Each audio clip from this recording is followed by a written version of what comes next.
Itulah sepenggal kisah kedatangan Chairil Anwar di kampung halaman ayahnya di Nagari Teh Baruah, Kabupaten 50 Kota, Sumatera Barat.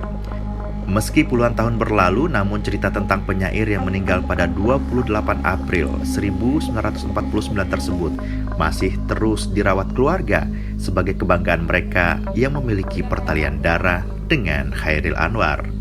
Begitupun dengan penyair generasi terkini. Meski Chairil telah tiada 72 tahun lalu, namun karyanya masih terus dibaca, dikaji, dan menjadi referensi untuk berkarya. Aku, kalau sampai waktuku, ku mau tak seorang pun kan merayu. Tidak juga kau. Tak perlu sedu-sedan itu. Aku ini binatang jalang dari kumpulannya yang terbuang.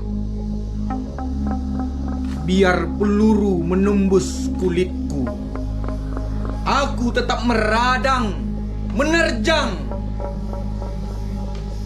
luka dan bisa kubawa berlari.